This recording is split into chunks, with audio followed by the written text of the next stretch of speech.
Being human. Do you ever wonder what makes us who we are? Our habits, preferences, or where we came from? We are expressing ourselves in thousands of ways every day through our choices. Let's have a conversation with people who are having interesting lives.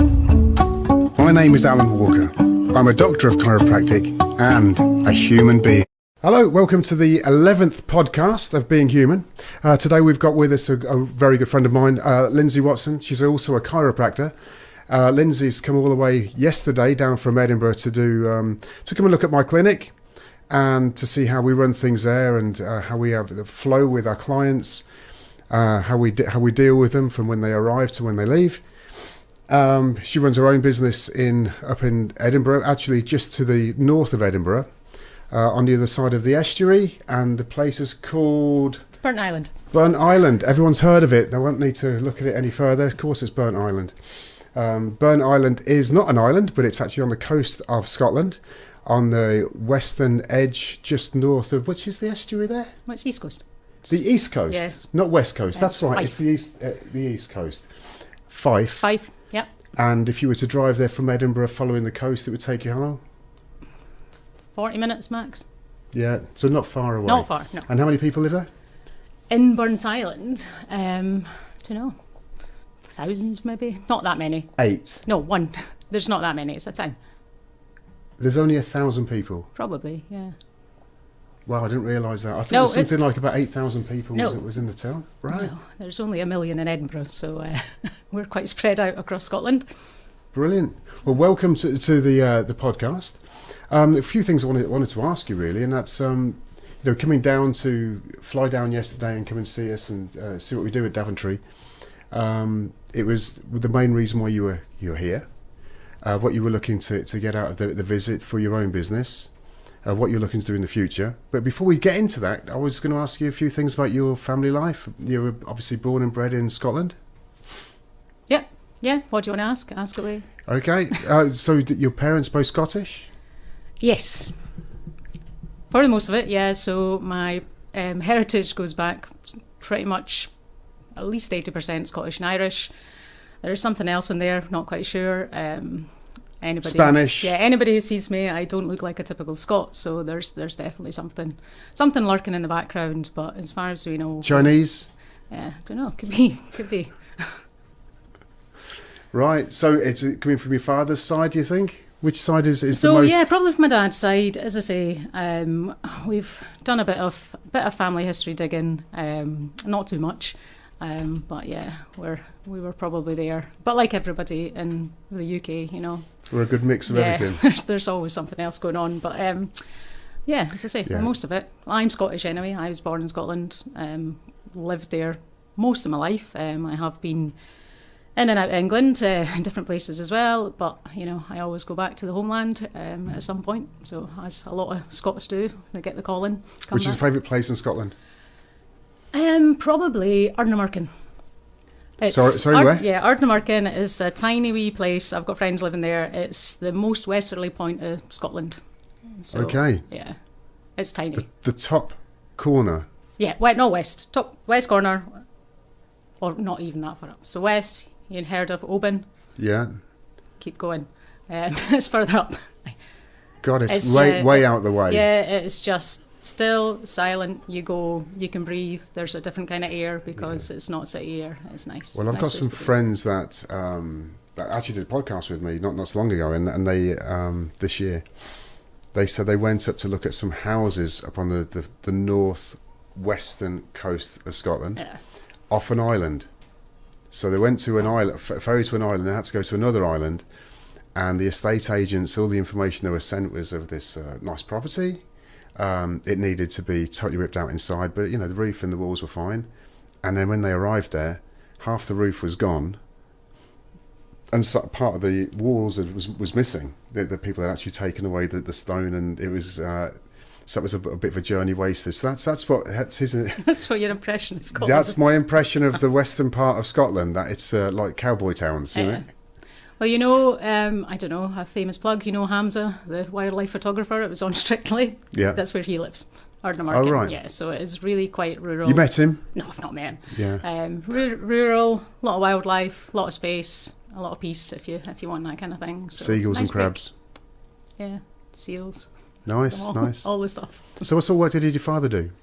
So my dad was, well, to begin with, he was an electrician. So he was an electrician in the mines. So round coastal villages of Scotland, there was a lot of mining back in, well, a long time, but well into the 80s. So yeah, miner. And yeah, it's quite interesting. So I don't know what you want to ask, but yeah, mining is obviously, we've got lots of places in the UK where there was mining, and of course the mining sort of stopped towards the end of the 80s, didn't it? Yeah, so mid 80s, I remember it well. So had the mining strikes. For a lot of people, quite horrendous. For me, being about 4 at the time, actually good fun, because it meant my dad was home all the time. Got to play, got to do stuff. But that's yeah, probably the most positive so interpretation of the miners' strikes I've ever heard. Yeah, when you're a kid, you're there. There was some you've got silver your folks linings. home. Yeah, there's always something going on. But yeah, it's probably, you know, when you don't really kind of look back at how you grow and how you develop as a person, but having that in my life from a young age, it really kind of has developed my kind of outlook on life and social injustice, and you know how I've grown as and what I look for in people. So with social injustice, you know, yeah. So you know, when you're, you know, and not that I want to get into politics or anything like that, because that's just not the place for it. But you know, when you see people, you've still got time. Yeah. There's plenty of time ahead of you for politics. Yeah, when people are not able to work, they're not able to provide, they're struggling, and you know, when you see that happening to families, as I say, my experience was positive. For my parents, quite different. You know, when you don't know if you're going to be able to feed your kids, when you don't want to be a charity because you're a worker, you work hard, and then you're suddenly in a position where you're like, okay, we want to work, but we need to make a stand. You know, we need to join together as they were doing in a union, and kind of try and get the right thing and the right payments and everything. And I say this is again very kind of live again today is what's happening in NHS. You know, it's a lot of people are looking just to get, you know, what they deserve, what they're working for, what they're paid into. Yeah.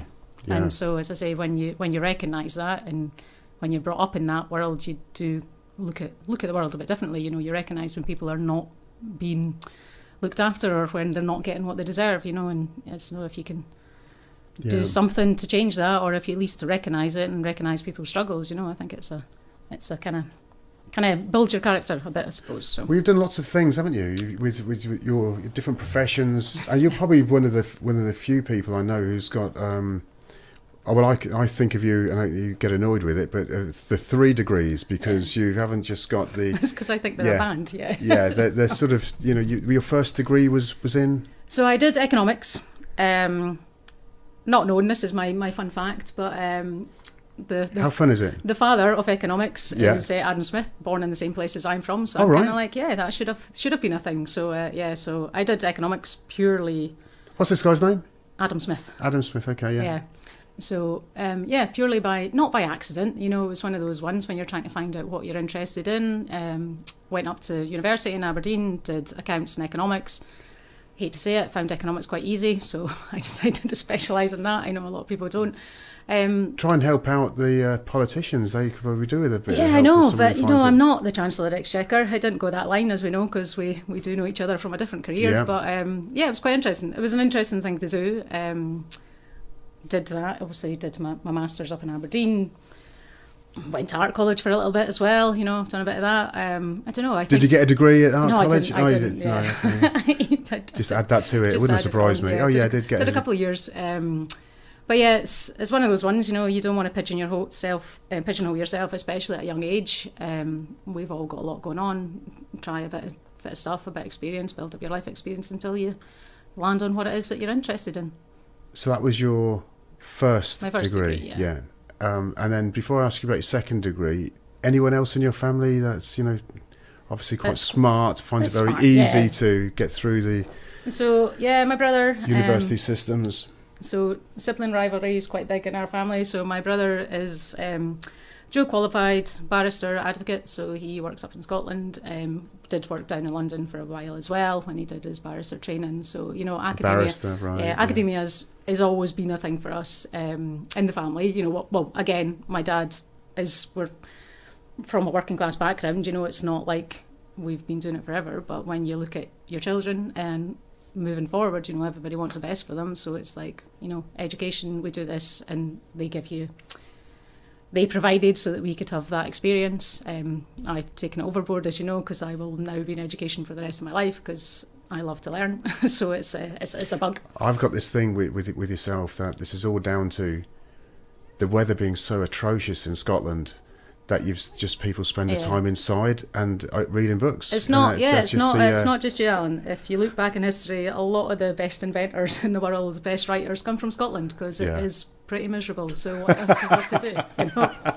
No, I know that's not true. It's one of the most beautiful places country. in the world. I love on it. A nice day, you wouldn't go anywhere else. No. But, you know, you do have a lot of time and space to think about things. So why not? So the second degree. Yeah. What was the second degree? So second degree, I did my MSc in chiropractic, as you know, because we sat there together through those 5 years. Through those wonderful 5 years, you know, game changer for us, especially because I know obviously yourself, you've done something similar, had a career completely sidelined, went a different direction. And it's what I did. You know, another thing, one I fell into by accident. I didn't even know, hate to say it, what a chiropractor was before I signed up for that course. Cut nails or something? I did think, is that the guys that do the stuff with the feet? And again, I get a lot of people turning up at my door saying, can you look at my corns? And I'm like, no, please leave. I don't. I give them a card for the podiatrist down the road, you know, we all stick together. But yeah, it's one of those ones I'm like, don't have a clue, never even heard of it. Typically, unless you've been to a chiropractor, unless you've had that benefit, you don't really get exposure to it. And again, still, I have people walking in the clinic today and go, I didn't even know what you were. I had to YouTube it. And I'm like, that's good. Come in, learn, learn from us. You know, we'll educate you rather than looking at a 5-minute video. So it was one. I don't have the best origin story. You know, I'm sorry, I'm not an X-Man. I don't have one of these moments where I fell off a horse or I injured myself and as chiropractor put me back together again. I basically had, like, if you want to know this, I was working at the time, so I worked in supply operations, and I had an audit team in auditing me, and I had to So you're working in where? Sorry, I worked in supply operations. So that sounds really interesting job. Does it? So I worked in the drinks industry, which was interesting. I still find the whole process and quite fascinating, you know. Again, being a Scot as part of producing whiskey is also quite important. I don't know. Especially important this time of year, being Christmas. I know. Yeah, it's everyone's got a tipple. So I worked there. It was quite building for me as well. I know, you know, like every experience, every job you do, you learn something, you take it away, you use it in the next place you go. So I did. When I worked in supply, I started off, again, I had big visions of only working there for a couple of months and then going and making my millions in the big world of London or something, and instead I was in 14 years, various jobs, various roles. Within the whiskey? Within the same company, yeah. I latterly, towards the end of my career, I was lucky enough to travel around the world with them, so I did a lot of going into lots of other sites, lots of production sites around the world, looking at their processes. So either. So where have you been to? Which are the most exciting places? Most exciting. I don't know. So I'm not going to say with work. With work. With yeah. work. Let's stick with the with this work. is a different one, because anyone that travels with work, in the beginning, it's amazing, it's exciting. You're like, oh, I'm business class, I'm doing this. You know, I'll have of course I'm going to have a glass of champagne on the flight. Couple of months in, you're like, no, I've got my eye mask on and my earplugs in and I am not talking to anyone. I just want to sleep, I want to get there and I want to work. And then every meeting room that you work in just looks the same as any other meeting room around the world. But I mean, you do have downtime, you get to go around, you get to see a bit of the country. Most of the experience so I still have some really good friends from work that I met through that do still live globally. That it's mostly experience, you know. It's like everywhere else. You can be in a little small town in Scotland with some great people, have a great time. You could be in Argentina doing the same thing, you know. It's it is a place. Canada's pretty special for me. I was in Canada in February, of all months to be sent to Canada, minus 37. Wow. Wrapped up quite well, but yeah, on. Where in Canada? So a couple of places. So I was in Montreal and I was in Winnipeg. So I've stood on Lake Winnipeg when it was frozen. Was it how thick was the ice? I don't know. I heard a few cracks, so I got off quite quickly. Ah, right. Yeah. Okay. So again, but quite fascinating. But again, a lot of people, when you're Scottish and you travel the world, people want to know your story for some reason. We like to dance, we like to sing, we like to get involved. So you could quite happily sit in a pub anywhere in the world and someone will talk to you. So so that was a good experience there. A few places. I don't know. Brazil, also quite China, awesome. Japan, anywhere like that? No, I've been to Singapore, and I've been to Malaysia. Again, as I say, every place. Again with work. Yeah, with work. Yeah. Yeah, I'm sort of following the also places been, that like whiskey. I know this sounds nice. I've also been in factories in the back end of nowhere, sitting looking at concrete buildings. I've been around factories in India where there's been, and I know I hate to say this as a person coming from the West, but sitting in an office with no aircon and being like, oh, I'm going to die. Whereas like these guys are out working there in this heat all the time. So I've had that, but again, a big part of my job was to look for improvements and where I can make people's lives a little bit easier and make things for the company a little bit easier, whether that was through processes, whether that was through looking at health and safety option. Again, might explain why I ended up down this world, but looking at that's what I'm waiting for, really. Yeah, is the key to how you fell over a whiskey barrel and ended up going to see a chiropractor. I didn't actually fall over a whiskey barrel. That's an episode of The Simpsons if you ever want to watch that. But if you've not seen it, Homer using a barrel to adjust patients. Oh, really? Yeah, watch it. It's a good one. There's nothing to this chiropractic thing. That's all you need. Yeah. So I ended up. This story I say again, totally boring. Sitting in my office one day, sore neck after looking at paperwork. I had an auditor come in and say to me, "You know what? You should go and see a chiropractor." And I was like, "Okay, what is this chiropractic thing?" Looked up on the internet. Next thing I knew, I'd signed up for an open day. Next thing I knew, that would have been in the summer and in the January. So did you get a chiropractic adjustment? Went straight into a 5-year degree. From needing it to just 5-year degree without even So knowing when did you get your neck treated? First year. Adjusted? First year uni. Yeah. You waited till you were actually I waited till I was there. I was terrified that I hated it because I had committed quite a bit of time and money to go and do this training.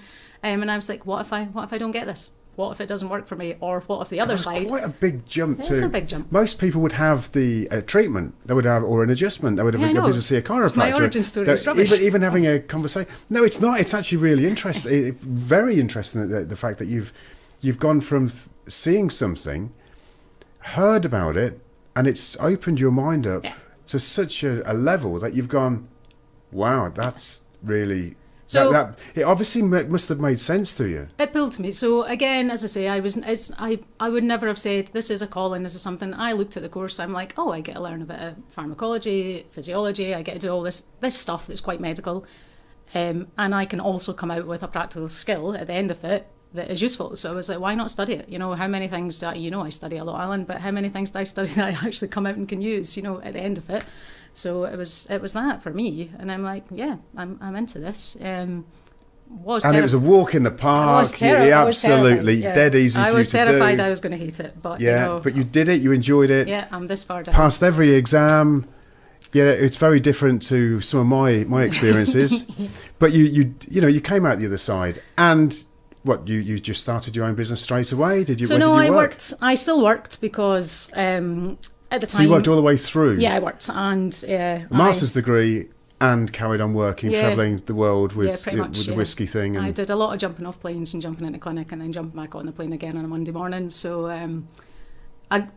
for me, it was... I can't actually really remember it at the time because it was so fast. I did so much in that time. But it gave me a great appreciation for how other people work. Also, so people come in to see me, they travel a lot. They do stuff. I'm like, yeah, I know this. This is how I can help. Yeah, get on the table. Yeah, I've been there. I've done that. I'm not coming to this blind. So it was, it was a good experience. Yeah, as I say, being office based. I've sat at a laptop like everyone else, worked 2 long hours, had a sore neck, had a sore back from sitting in daft positions at the kitchen table. I've done it all. So as I say, I think laptops aren't ideal either. I know. Are they? It puts me in a good place to recognise what changes you need to make. So just jumping back a little bit, do you have any physical problems where you use chiropractic to manage? Because people think of chiropractic, you're going to go and get fixed. Yeah. You see this guy or her, and they're going to go bang, bang, bang, bang, and that's all finished, and you're all done, and you're back to brand new again. It's not really the reality of how it works, is it? Yeah, so again, as I say, no, I've been quite lucky. I'm going to find some wood to touch, but physically, I'm doing quite well. I've not really had anything, which everybody gets, I was an adventurous kid. I've done a lot of sports as a kid. You get pick-up injuries along the way, but nothing that has been so debilitating that I've not been able to go about my life.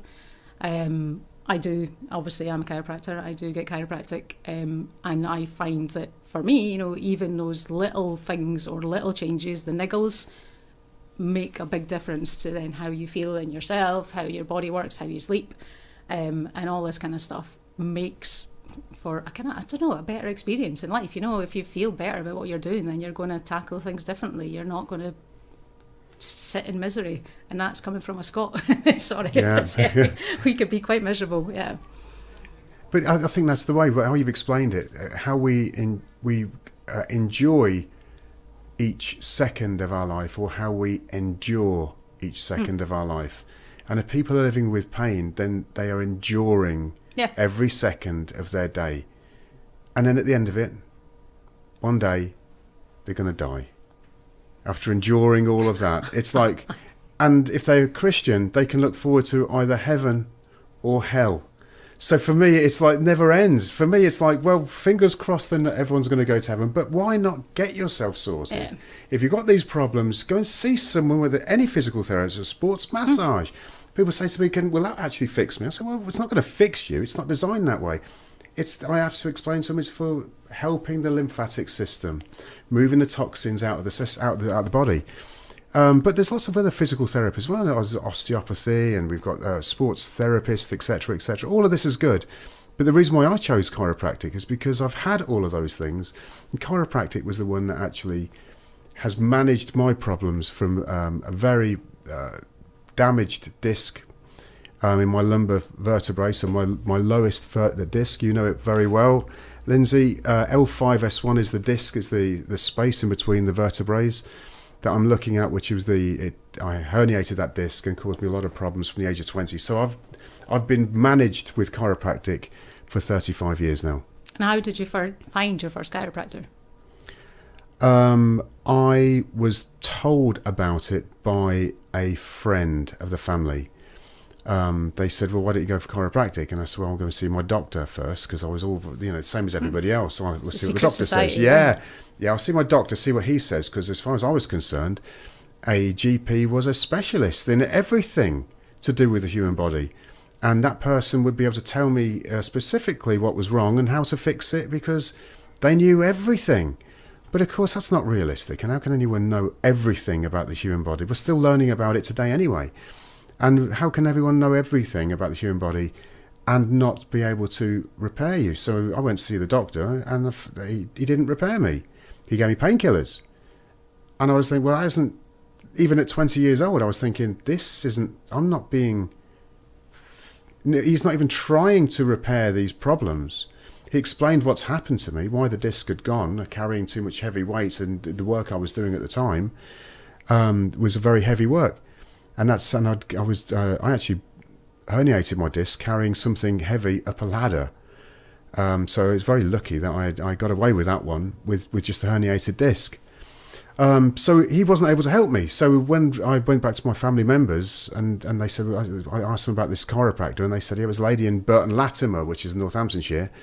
And there was a lovely lady there that I eventually booked in to go and see. And she had a look over me. She did some adjustments with me, which is just finding out the areas where the vertebrae and the spaces in between them weren't moving. Because if we've got what's called a joint, the space in between two bones, of course, if they're not moving, then you haven't got a joint, you've got a join. So if the chiropractor, what she was doing was getting this area moving, so it's back to working as a joint again. And as soon as that happened, I had massive relief.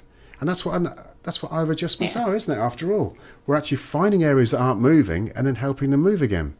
So that was good for me. But I had the best advice when I went to see a chiropractor 6 years later, and I said, I'm interested in having an X-ray.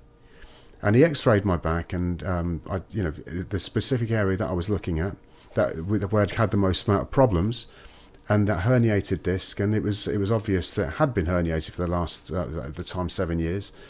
And it was, instead of being sort of half an inch thick, it was now down to about 8 millimeters thick. And that was 20 years ago now, something like 25 years ago. And he said, I was very frightened at the time. I was seeing an X-ray. The doctor, my GP, never sent me for an X-ray. So I didn't know about what it would look like. And this chiropractor said, yeah, this is what the problem is. It's not, the herniated disc has gone. It's lost what's inside the disc itself. And that's why it's a bit like a tire. If you let the air out, it becomes flat. And that's what's happening with that disc. With the gel from the inside, the pulpus has come out as you know, out of the disc, and that's why it's smaller, and this is what your problem is. And I said, what can be done? He said, well, the GP would offer you surgery eventually if it causes enough problems to your nervous system, but the best thing you could do is just keep it moving. And that's all I've done. And it was probably about 10 years later after that I decided I'd go and get my master's degree in chiropractic, because it was just so much more interesting than the work that I was already, well, it wasn't work, it was a vocation. I was working as a blacksmith and conservator, so I was also working with material conservation, so stone. I'm also a qualified stonemason, a qualified blacksmith, and qualified glazer, so I'm doing lots of different things, a bit like yourself, Lynsey, but more in a practical way. And I really enjoyed it, and I've been on TV doing that sort of thing, but this was something that made a difference, and I really wanted to get my teeth into it. And it was something which I understood was more academic than anything I'd done before. And it was nearly a bridge too far as academia is concerned. I'm a very practical person. The practical part being a chiropractor is it's fun for me. It's something I really enjoy. It's something I think of myself as being reasonably excellent at. But the academic part of it had always been a struggle. But I got through it. I got my master's degree, as you did. So that's two degrees now that you've told me about. I'm now going to ask you about the third one. So third one isn't a degree, as I keep telling you, but I did do my postgrad in veterinary chiropractic. Again, actually, while I was still studying for my master's at the same time. So at one point I was working, it's crazy hours, I'm not going to tell you, plus doing my dissertation, plus doing a postgrad. So yeah, it was good stuff. But yeah, so from day one, coming into chiropractic, I had an interest in veterinary chiropractic. I wanted to be a vet as a kid, as you do. Have you had animals all your life? Well, I've had dogs, yeah. I've been rescuing stuff, as I've said before. I've always been up on somebody's shed roof, scratching their cat or doing something, that's just what you do. But I wanted to be a vet. As a teen, probably didn't stick in as much as I should have and cruised, as we'll say, which I've done quite a lot through my days. But at the time, didn't get the grades I needed, so had to find a different route. But that part of my life, the part want to work with animals, want to do something different with them, has always been there. So luckily enough, been able to do chiropractics and given me the opportunity to be able to work in that kind of manipulation field with animals, do something different. So do what we do for humans, but do it for dogs, cats, horses, whatever as well. And it's like, well, why wouldn't you? So can you go straight onto that course without having a master's degree? No, you need to have done your chiropractic master's. You need to be a qualified vet. So to be able to... So with the other people on the course, were they all chiropractors? Nope, they were all vets. Yeah, so mostly equine vets. I do love working with horses. They're much easier than dogs, but they are quite big and terrifying as well. So when you're surrounded by people who know way more than you do, it's actually quite nice, because you're like, I know if anything's going to happen here, these guys have got it, so it's nice to be able to just soak in the experience of other people when you're especially vets. How interesting that is, to spend that time with those people. Yeah. And again, there are a group of vets that were really, but by doing this extra, it's kind of similar to what you're saying about GP. These guys are looking at alternative options, so it's that area in veterinary that's also grown as in well. my mind, these are the best of vets. It's what options have we got? What are we doing for your Let's dogs not when they're forget getting to something. end of Let's life? use everything we can. Yeah. So it's a lot of good guys doing a lot of stuff. So it was interesting for me. It was interesting to be able to, they're hands-on daily with horses. I know the people bit, and it's quite a nice combination to be able to learn from other people when they're in a different field than you, but you're ultimately trying to get the same goal. So it's a part that, I'm looking to, I want to specialise further in, I want to develop further. I am looking to do another master's degree, as we know. Of course you are. But more focus around behaviour side for animals, so I can focus on that pain therapy side, again, in a kind of future. Talking therapy with them, yeah? Talking therapy, I'm going to have the dogs on the couch, which they do in my house anyway. So, so it's a bit of that. But, it's like, why wouldn't you? We are a country of animal lovers, it's like, it's growing, and it's not commercial for me. It's like, why wouldn't you look after the whole family instead of just the people in it? It's an option. Make your dog's life easier as it's grown old. And what sort of things go wrong with dogs, just as an example? You'd be surprised, but pretty much the same as people. It's everything. A lot of times unless in athletics, when we're talking about agility and that kind of stuff, they'll have different types of issues. But your dog can easily go out, hurt its ankles, sprain things, do stuff.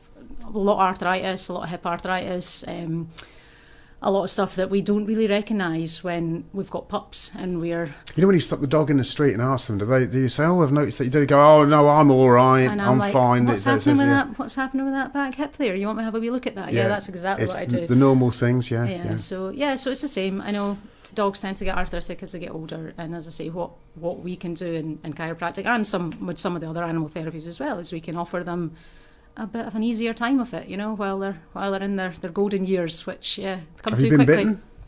Not in this world. I have been bitten. I was also bitten by your cat today as well. So, So no, I was bitten as a kid. Didn't put me off. If anything, I still. When you're doing a chiropractic adjustment, moving the joints, and there might be an audible pop or a crack, the dogs are relaxed, happy, aggressive, bitey, snappy, barky. You tend to do it with support from the owners. What you find mostly with dogs, and if they're in a lot of pain, it's quite different, but most of them are trying to roll on their backs and turn around and lick you. So it's a bit of that. They don't stand still. Whereas I say, you work on a horse, it just does what it's told. But it's quite good. Do they know what you're doing? Yeah, absolutely. It's quite an experience. It's something I think that I'm going to try and encourage you to go down this line as well for your future clinics. Develop this area, because when you adjust a horse and that horse leans into you in size or starts chewing, you're like, this guy gets it. And sometimes they even start turning the bits to you that are sore. It's really, it's quite amazing. You're not able to talk, but you can still pick up those signals and do the right adjustment. So you are communicating with each other. Yeah. In a way, yeah. And it is. But even people that speak the same language don't always communicate very well, but they are communicating in a way, aren't they? But if the horses, are they like that the initial meeting, or is it you gradually you meet them a few times, they go, oh, there's that Lynsey lady? Yeah, no, it's a bit of a build. Again, it is very similar to the human world. You go, you remove pain, they're going to thank you for it, and when you're used to getting injections and things as well, and then something else happening, and sometimes they're quite happy to see you. But it's nice. But it's more for the owners as well. So when your 14-year-old collie's running around on the beach and it's not really been walking too well, that's the kind of thing. It's like your dog becomes a pup again for its last few months or few years of life, whatever it is for it. And as I say, I'm an animal lover. I want to make it as easy for them as possible right the way through. So it's the future for me. But you like people still, though, don't you? Not just I an do animal. a bit. The odd one's all right. I as much it's a thing that when this chiropractic bug or whatever it is, when it gets you, it does become part of your life. You help people. You probably, when you look back, you think, well, actually, I was probably helping people a long time before I started doing it with people on my bench. It's just that now we do it in a different way, and it's you want to spread that. You want to do it for as many people as possible. Today it's the same with me. You come and you stayed with last night. in Daventry, and then I've had to suddenly jump up during the morning and go and do an adjustment on my day off for somebody. Because they're in care at the moment and they need that extra support. And you do the same, don't you? And you've actually had a text message this today, morning, didn't you? Yep, where are you? I'm like, I'm sorry, it's my day off, but I will be back tomorrow. You know, it's those things. And again, you know, like this world, and you might be, like, if I wanted to stay in a commercial corporate environment, I would have stayed where I was, you know, but I've taken a sidestep, as I know you have done as well, Alan, and it's like, this is not commercial for me. It is something like I'd like, you know, you need to earn a living still, but I'd like to do it where I'm making a change, I'm making a difference to people's lives or their animals' lives, whatever it is. You know, it's a nice way to live your life and feel that you're contributing something back. Well, I may look at the equestrian side. Yeah, do it. And large mammals. It has always been of interest to me, but I've saturated myself with dealing with the humans, and I've enjoyed it. So it's something which maybe in the future I'll be warming to. I'll probably ask you a bit more information about it. Where did you train? So I trained at Backbone Academy in Germany. So at the time, there's a lovely course. Do you speak German? A tiny little bit, but I'm not going to do it on air. Okay. Yeah, or to you. It's like I don't want to offend anyone with my accent. Yeah. So no, I studied in German. The course was in English. It was which was fine. But at the time, it was there weren't. It was the course that I could fit in with what I was doing work-wise as well. They do run a master's training down where we studied, and there's also a lovely course at McTimoney. Yeah, and there's options for animals. So again, those guys are great. They're up in just south of Newcastle. Yeah, which I would have thought you'd have gone. It's amazing for me, because it's just down the road. So I do try and get in there when I can. So are they connected with the German? No, they are connected with the US. So yeah, and again, the reason when I did my training, it enabled me to have accreditation in the US and in Europe. So I was like, you know, when you don't know where your life's going, you might as well tick a few boxes. Yeah, it was my confusion why you would be going to Germany when I can come here. Yeah, and again, like I say, when you look at your network and you're looking for people to even just sound things off, you know, if that's wider and that covers a big chunk of Europe, you know, it makes things easier. Different experiences give you different input, and then you can help yourself or you can grow through that. So the world is a big opportunity at the moment for you. You don't know quite where. I mean, obviously at the moment you're building your clinic up in Scotland, and one or two. So one at the moment, I am looking for additional premises. Again, it's not always the easiest thing to find as the perfect clinic, the perfect spot. You know. When we're sometimes dealing with people that are not as able, some of the awkward buildings in Scotland make it quite difficult to have a clinic in, because you don't want to be walking up and down stairs and things. So trying to find that perfect spot isn't always perfect. Yeah, ground floor ideally. Yeah. Transport, parking, all the stuff that we need. It's not as easy. And then again, as I told you already, our population's a lot smaller, so we're spread out quite a bit as well. So trying to get something that, you know, actually is accessible, and for a lot of people is important. So it's always a big growth thing. You never know what's around the corner for you. So it's about taking chances when you can. All power to you. Good luck for the future with your the clinics up there in Scotland. Thanks very much for having you on. Yeah, no, it's been interesting. It's been good. Yeah, it's another chat just like our usual ones, but But recorded. Yeah, that's better. Just brilliant. Thank you so much for coming. I really appreciate it. You're very welcome. So that was the 11th podcast on Being Human. If you've enjoyed it, then please share. And thank you very much for joining us this afternoon in December, the 22nd.